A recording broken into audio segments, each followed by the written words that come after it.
CMRL Exalogic സാമ്പത്തിക ഇടപാട് സംബന്ധിച്ച അന്വേഷണത്തിന്റെ ഭാഗമായി KSIDC ഓഫീസിൽ സീരിയസ് ഫ്രോഡ് ഇൻവെസ്റ്റിഗേഷൻ ഓഫീസിന്റെ പരിശോധനയിൽ നിർണായക വിവരങ്ങൾ കിട്ടിയെന്നാണ് സൂചനകൾ പുറത്തുവരുന്നത്. 3.5 മണിക്കൂർ നീണ്ട പരിശോധനയ്ക്കൊടുവിൽ KSIDCയുടെ അക്കൗണ്ട് സോഫ്റ്റ്വെയർ SFIO സംഘം ശേഖരിച്ചു. ഈ സാഹചര്യത്തിലാണ് 4 അംഗ സംഘം മാത്രം പരിശോധനയ്ക്കെത്തിയത്. CMRൽ നിന്നും പിടിച്ചെടുത്ത രേഖകളും മൊഴികളും സംഘം വിലയിരുത്തുകയാണ്. ഇതിനുശേഷം എക്സാലോജിലേക്ക് അന്വേഷണം നീളും.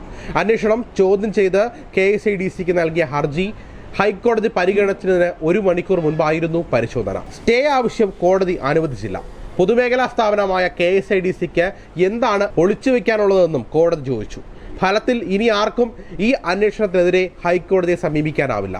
വീണ വിജയനെ ചോദ്യം ചെയ്യലാണ് അന്വേഷണത്തിന്റെ അടുത്ത ഘട്ടം. കേന്ദ്ര സർക്കാരിനെതിരെ സംസ്ഥാന സർക്കാരിന്റെ സമരം ഇന്ന് ഡൽഹിയിൽ നടക്കാനിരിക്കെയാണ് തലേന്ന് സംസ്ഥാന സർക്കാർ സ്ഥാപനമായ KSIDCയിൽ കേന്ദ്ര അന്വേഷണ സംഘം എത്തിയത്. SFIO അന്വേഷണത്തിനെതിരെ ഹൈക്കോടതിയെ സമീപിക്കുവാൻ വെള്ളിയാഴ്ച ചേർന്ന KSIDC ബോർഡ് യോഗം തീരുമാനിച്ചിരുന്നു.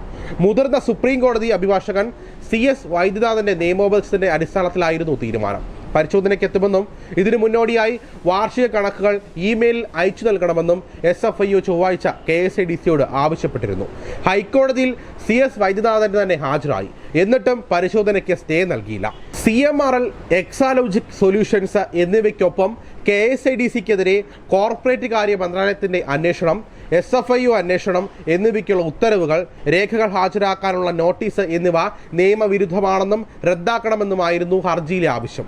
ഇതാണ് തള്ളുന്നത്. കമ്പനി നിയമം 210 വകുപ്പ് പ്രകാരം പൊതു താൽപര്യത്തിന്റെ അടിസ്ഥാനത്തിൽ അന്വേഷണം നടക്കുന്നതിനിടെയാണ് നിയമത്തിന്റെ 212 വകുപ്പ് പ്രകാരം SFIO അന്വേഷണം ആരംഭിച്ചത്. എന്നാൽ ഇത് സംബന്ധിച്ചുള്ള ഉത്തരവ് ലഭിച്ചിട്ടില്ല എന്നും KSIDC പറയുന്നു.